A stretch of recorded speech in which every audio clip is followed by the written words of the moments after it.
Let's go to the runners-up in the Premier League last season. Liverpool, Champions League runners-up. They did win 2 trophies.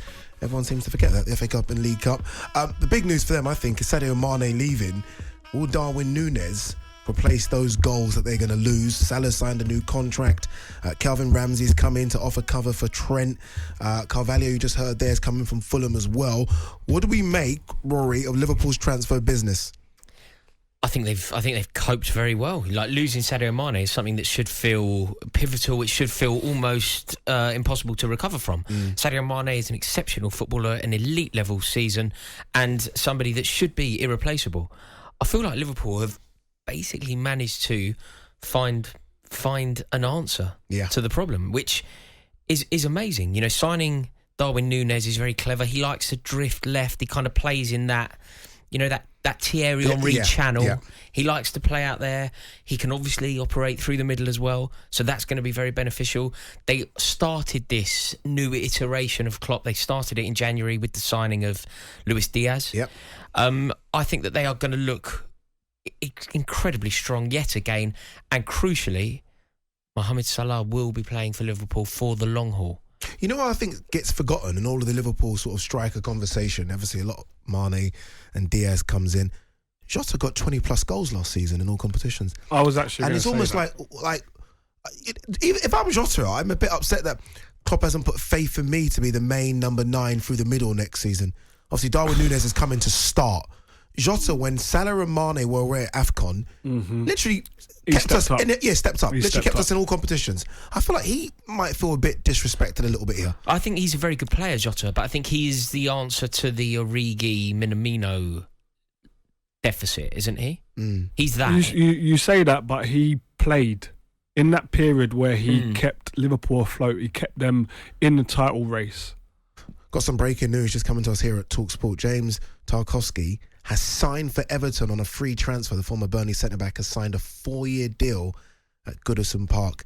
Good signing. Very interesting. That's a great signing for them. Frank wanted him at Chelsea when Frank was managing there as well. Yeah, I think Lampard's rated him highly for a long time, and he's got his man. It's exactly what Everton need, isn't it? Exactly what they need. We'll talk about Everton a bit later, but you think about Yerry Mina, can't keep fit, might be going. Michael Keane's there, not quite sure about him.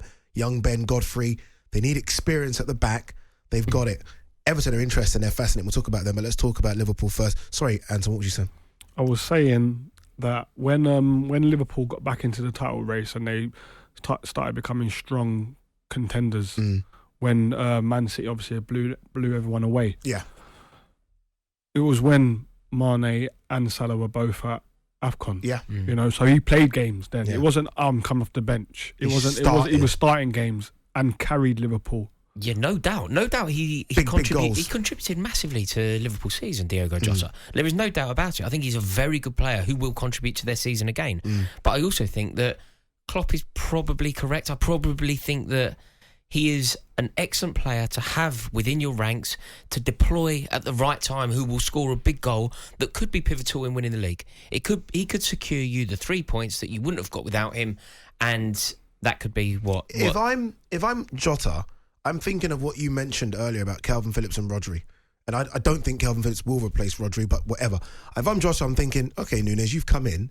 You've got to hit the floor right immediately. Otherwise, it's mine. Yeah. Because we all know it's going to be Diaz on the left. We know it's going to be Salah on the right. It's that one through the middle. And there's Firmino, there's Jota, and there's Nunez. If I'm Jota, unless there's a slightly different system.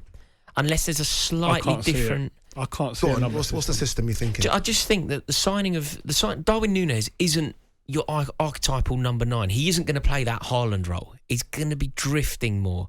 He played that kind of number 9 role against us, though.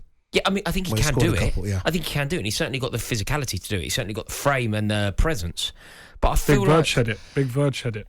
Yes. He said he's probably the hardest player. That's what he said. He said that he's like, and that's it. You sign him, don't you? As soon as someone says that, you get out your checkbook. Yeah. And sign him. But I would also say that I think that the template that has served Liverpool so well for so long under Klopp, I just thought that we saw a semblance of it last season. You know, when Sadio Mane was sort of playing a little bit more centrally, and it was all fluid. And I just wonder if we're going to see a slightly different Liverpool shape up. I don't necessarily think it's as clear cut as we have A on one side, B on the other side. Who goes through the middle is the conversation. I feel like Jota will Jota won't start. No, he won't. No, Jota won't start. He won't start. It's not up for. That as an option coming off the bench. Yeah. Yeah, it's might a be great one of the option. best options off the No, bench. but you in need Premier that. League. You Yeah. always need that. You know, when you win a league title, the reason that you win a league title is because of the players that can do that. I remember when Chelsea won the league under Mourinho with Diego Costa's goals. Most recently, the second time, it was Fabregas to Costa, and that was why Chelsea won the league. Costa led the line, and it was superb.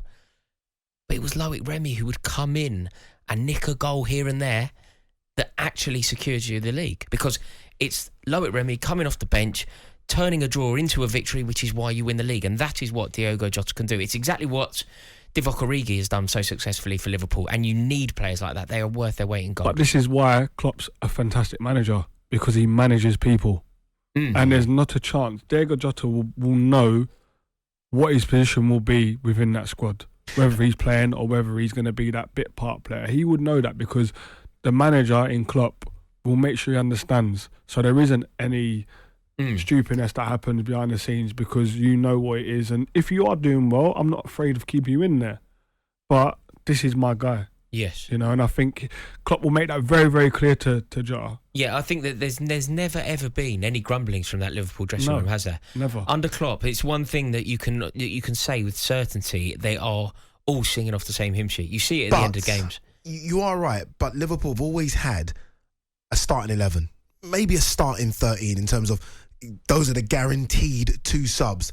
This is the first time, I think, under Klopp where it's a full big squad of everyone that thinks, wait a minute, I should be playing. But then think about the amount of football. I should be playing. Like, we keep going back to this. Yeah. Think about the amount of football that Liverpool played last season. Yeah. They couldn't have played any more.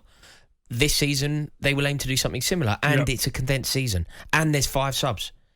I think Jota will see an awful lot of first-team football, enough to keep him very happy. Yeah, but surely, and look, we'll talk about the others as well, but surely, finally on Jota, you've scored 21 goals. Like, if my remit is to come in and score goals, what am I proving to you that I can be your number 9 if I score 21?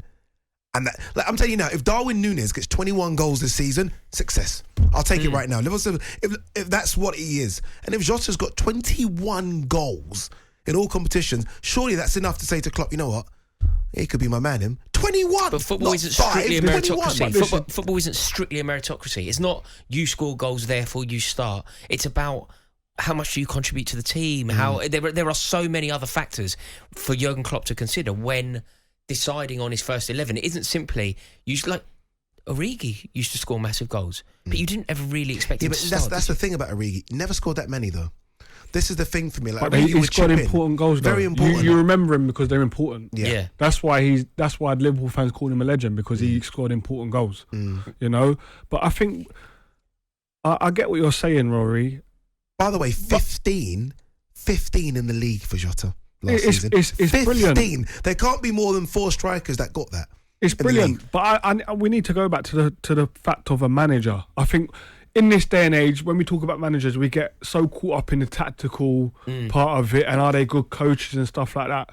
No, the best managers are managers. They manage people. Yes. You know, and I think this is why they're considered the best. It ain't always the tactical nous. It's not always that. It's when you look on the pitch, do the players look happy? The players coming on the pitch, the players on the bench, do they look happy? They might not look happy at times to look at, but the information that they're getting from their manager determines how they're going to be on the pitch.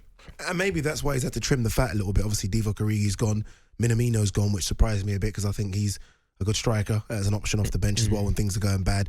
That's maybe why he's had to trim it a little bit, just because I can't give these guys playing time anymore. I'm looking forward to how he deals with Firmino.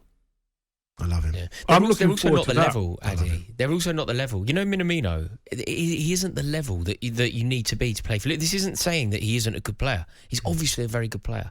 Obviously got a very keen eye for a goal, often a brilliant goal. But this Liverpool team are sensational. They are different. It isn't about being a good player and getting in the team. It's not like that anymore. This is a different Yeah. level, and it's the same at City. Like Minamino, wonderful player, would contribute to most teams in the Premier League, but he doesn't contribute to Liverpool, and Jurgen Klopp is correct to move him on in order to focus on the players that are actually that top band. He was a stopgap. Yes. He was a stopgap player. Yeah, he certainly was.